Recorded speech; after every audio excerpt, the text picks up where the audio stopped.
কেউ আমার আপন না। আমি মারা যাওয়ার সঙ্গে সঙ্গেই কি হবে, এগুলা অন্য হয়ে যাবে, পর হয়ে যাবে। কিন্তু নেক আমল এটা কি আমার দুনিয়াতে কাজে লাগতেছে, হাসরের ময়দানে, কবরে, মিজানে, হাসরে, পুলসিরাতে সব জায়গায় নেক কাজ আমার কাজে লাগবে। এই নেক আমল আমাকে জান্নাতে পৌঁছানোর আগ পর্যন্ত আমার সঙ্গ তরফ করবে না, আমার সাথে থাকবে।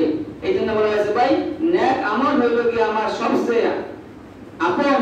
এই জন্য নেক কাজ আমার বেশি করে করতে হবে। আমি যেখানে নেক কাজ পাবো, নেক কাজটা আমি ছাড়বো না। নফল, আওয়াবিন, তাহাজ্জুদ, এই আমলগুলো আমরা বেশি বেশি করে করব। আমি নেক কাজ বাড়াই দেব। হাসরের ময়দানে বলা হয়েছে ভাই নেক কাজের একটা নেকের অনেক মূল্য হবে। ওই দিন বোঝা যাবে যে নেক আমলের কত মূল্য। আজকে আপনি আমি বুঝি না, নেক চোখে দেখি না, এই জন্য মনে হয় যে নেকের কি প্রয়োজন, কিন্তু কি মরার পর দেখবেন আমার একটা নেকের কি প্রয়োজন হবে। যখন আমি একটা নেকের জন্য আটকায় যাই না, আমার জান্নাতে যাওয়ার রাস্তা বন্ধ হয়ে যাবে। তখন আমি একটা নেকের জন্য হাহাকার করব, কেউ আমাদের একটা নেক দিবে না। ওই দিন বোঝা যাবে যে হায় রে, একটা নেকের কি মূল্য ছিল। অথচ দুনিয়াতে নেক অর্জন করা খুবই সহজ, খুবই কি ভাই সহজ। এই যে মসজিদ করে আসছি, যদি এখানে বসে আমি একবারই বলি আলহামদুলিল্লাহ বলি, একবার সুবহানাল্লাহ বলি, বিনিময়ে আল্লাহ রাব্বুল আলামিন হাজার হাজার নেক দান করবেন। বলেন না সুবহানাল্লাহ। এত সহজ নেক অর্জন করা। কিন্তু দেখা যায় আজকে আপনি আমি নেক অর্জন করতে কিনা রাজি নাই। নেক অর্জন করতে আমাদের কষ্ট হয়, কিন্তু গুনার কাজে গেলে আমাদের কষ্ট হয় না। ওই কাজ করতে আমাদের খুবই ভালো লাগে, নেক কাজ করতে আমার খুব কষ্ট হয়ে যায়। এই জন্য নেক আমল এটা আমার 2 নম্বর গুণ। নেক অর্জন করতে হবে, ঈমান আনতে হবে। 2 নম্বর কি করতে হবে, আমার নেক কাজ করতে হবে। নেক কাজ ছাড়া আমার জান্নাতে যাওয়া যাবে না। এই নেক কাজের ভিতরে সর্বপ্রথম হলো কি ভাই, আমার 5 ওয়াক্ত নামাজ গুরুত্ব সহকারে আদায় করা। 5 ওয়াক্ত নামাজ কোনোভাবেই কাজা করা যাবে না। আমার 5 ওয়াক্ত নামাজ পড়তেই হবে। যখন থেকে আমি বালেগ হয়েছি তখন থেকে আমার উপর আল্লাহ রাব্বুল আলামিন নামাজ ফরজ করেছেন। তখন থেকে আমার কি নামাজ পড়তে হবে। শরীয়ত সম্মত ওদের ছাড়া কোনো কারণেই নামাজ তরক করা যাবে না। এই জন্য 2 নম্বর গুণ হলো কি আমার কি নেক আমল করা। 3 নম্বর গুণ আমার অর্জন করতে হবে যে আমার কি করতে হবে, মানুষদেরকে সৎ কাজে আদেশ করতে হবে। কি করতে হবে, সৎ কাজে আদেশ করতে হবে। এটা হলো আমার 3 নম্বর গুণ। যে বলা হয়েছে যখন আমি কি করব, নিজে নেক কাজ করব, আমার অপর ভাইদেরকে কি করব, নেক কাজের জন্য আমি সহযোগিতা করব। অপর ভাইদেরকে নেক কাজের জন্য আমি আদেশ করব, তাদেরকে আমি বুঝাইয়া শুনাইয়া নেক কাজের জন্য নিয়ে আসব। এটা আমাদের প্রত্যেকের দায়িত্ব। এই গুণ আমার অর্জন করতে হবে। এখন দেখা যায় আমি নামাজ পড়ি, আর 5 ওয়াক্ত নামাজ পড়ি, আমার স্ত্রী নামাজ পড়ে না, আমার ছেলে সন্তান নামাজ পড়ে না, আমার মেয়ে নামাজ পড়ে না। বলা হয়েছে না, তাদেরকে কি করতে হবে, আমার বুঝাইয়া শুনাইয়া তাদেরকে আমার নেকের দিকে আনতে হবে। এই নেক কাজে আমার আদেশ করতে হবে। এই গুণ আমার অর্জন করতে হবে। আমরা দোয়া করি, আল্লাহ রাব্বুল আলামিন অনেক সময় দোয়া কবুল করে না। কারণ কি জানেন, এই যে না বৃষ্টির জন্য দোয়া হইতেছে বিভিন্ন জায়গায়। আগের কালে মানুষ একদিন নামাজ পড়লে আল্লাহ বৃষ্টি দিয়ে দিয়েছেন, কিন্তু কি বর্তমানে এত নামাজ হইতেছে, আমাদের দামোদর নামাজ হইছে, বিভিন্ন জায়গায় নামাজ পড়তেছে, ইস্তেসকার নামাজ পড়তেছে, আল্লাহ রাব্বুল আলামিন গরম কমাইতেছে না, বৃষ্টিও দিতেছে না। কারণ থেকে জানেন, এই দোয়া কবুলের যে শর্তগুলো আছে এটাই আমাদের ভিতরে নাই। যখন মানুষ কি করবে, সৎ কাজে আদেশ করবে না, অসৎ কাজে নিষেধ করবে না, তখন আপনি যতই দোয়া করবেন এই দোয়া আল্লাহ কবুল করবে না। বর্তমান সেই যুগ এসে গেছে যে আমরা কি করি না, নিজেই নেক কাজ করি, অপরদেরকে নেক কাজের জন্য আদেশ করি না। এরপর আমার সামনে গুনাহ হইতেছে, আমার সামনে খারাপ কাজ করতেছে, আমি বাধা প্রদান করি না। যখন আমাদের সমাজ থেকে এই কাজগুলো উঠে যাবে, তখন কি আমরা যতই দোয়া করি, যতই কান্নাকাটি করি, এই দোয়া আল্লাহ রাব্বুল আলামিন কবুল করবে না। এই জন্য যে না এত গরম পড়তেছে, এই যে এত আযাব, এটা কিন্তু আমাদের হাতের এই কামাই। এই জন্য বলা হয়েছে ভাই সৎ কাজে আদেশ করা। কি করা, সৎ কাজে আদেশ করা।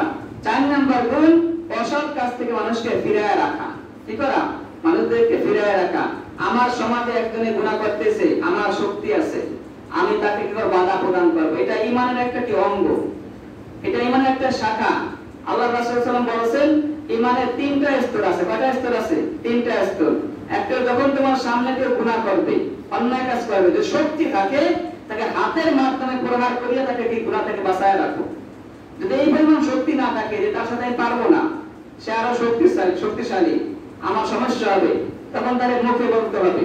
2 নম্বর স্টেপ, মুখে বলতে হবে যে তুমি কি করে ভাই এই কাজটা ভালো না, এই কাজটা করলে আমার সমাজ নষ্ট হবে, আল্লাহ বেজার হবে, রাসূল বেজার হবে, এই কাজ করিও না, এটা মুখে তাকে বলতে হবে। যদি মুখে বললে সমস্যা হয়, আমার প্রতি চাপ আইবে, আমার সমস্যা হবে, তাহলে দিনে দিনে আমার ফিকির করতে হবে যে এই লোকটাকে কিভাবে এই খারাপ কাজ থেকে বাঁচায় রাখা যায়, এই লোকটাকে কিভাবে খারাপ কাজ থেকে ফিরাইয়া আনা যায়, ভালোর পথে আনা যায়। এই ধীরে ধীরে এই ফিকির করা, এটা হলো ঈমানের সর্বনিম্ন স্তর। আজকে ঈমানের সর্বনিম্ন স্তরটা আমার ভিতরে নাই। আমার সামনে গুনাহ করে, আমার সন্তান করে, আমি হয়তো অন্য লোকের সাথে পারি না, কিন্তু আমার সন্তান সাথে আমি পারি কি পারি না ভাই? পারি। আমার সন্তান আমার সামনে গুনাহ করতেছে, আমি বাধা প্রদান করি না, আমি তাকে বাধা দেই না, আমি তাকে বুঝাই না। এই জন্য বলা হয়েছে সর্বনিম্ন ঈমানের স্তরটা আমার ভিতরে নাই, তাহলে কিভাবে সমাজ চলবে? এই জন্য বলা হয়েছে আমার 4 নাম্বার গুণ অর্জন করতে হবে। কি করতে হবে? যে মানুষদেরকে অসৎ কাজ থেকে ফিরিয়ে আনতে হবে। যদি 4টা গুণ আমার ভিতরে থাকে, তাহলে আমি ক্ষতির ভিতরে পড়বো না। আর নইলে আমরা প্রত্যেকে ক্ষতির ভিতরে আছি। এই কথা আমার না, কে বলছে? আল্লাহ বলছেন ওয়াল আসরি, সময়ের কসম, ইন্নাল ইনসানা লাফি খুসর, সমস্ত মানুষ ক্ষতির ভিতরে, কিন্তু যাদের ভিতরে 4টা গুণ থাকবে তারা ক্ষতির ভিতরে থাকবে না। 1 নাম্বার গুণ যারা কি করবে? ঈমান আনবে। 2 নাম্বার গুণ যারা নেক কাজ করবে, আমলে সলে করবে, ভালো কাজ করবে। 3 নাম্বার গুণ যারা ধৈর্যের সাথে মানুষদেরকে সৎ কাজে আদেশ করবে। 4 নাম্বার যারা মানুষদেরকে করবে অসৎ কাজ থেকে ফিরিয়ে রাখবে, ফিরানোর জন্য ফিকির করবে। এই 4টা গুণ যারা অর্জন করতে পারবে তারা ক্ষতির ভিতরে পড়বে না। এছাড়া প্রত্যেকটা লোক ক্ষতির ভিতরে পড়ে আছি আমরা। এখন দেখেন এই 4টা গুণ আমার ভিতরে আছে কি না? নাই। আমি কি পরিপূর্ণ ঈমানদার হইতে পেরেছি? আমি কি আল্লাহর হুকুম পুরোপুরি আদায় করতে পারি? নেক কাজ বেশি করে করতে পারি, আমলে সালেহ করতে পারি? আমার ভিতরে কি সৎ কাজের আদেশ করার গুণ আছে? আমি কি মানুষদেরকে অসৎ কাজ থেকে ফিরিয়ে রাখি, এরকম গুণ আমার ভিতরে আছে? যদি না থাকে ভাই, তাহলে সবাই আমরা ক্ষতির ভিতরে আছি। এই ক্ষতি থেকে বাঁচার জন্য এই 4টা গুণ আমার অর্জন করতে হবে। এই 4টা গুণ অর্জন করতে হইলে পারলেই আমরা ক্ষতি থেকে বাঁচতে পারবো, আর নাহলে আমরা কি ক্ষতি থেকে বাঁচতে পারবো না। এই জন্য আল্লাহ আমাদের দেশে এখন যে গরম পড়তেছে, বলা হয়েছে 3টা গরম জাহান্নামের আলামত। কি ভাই?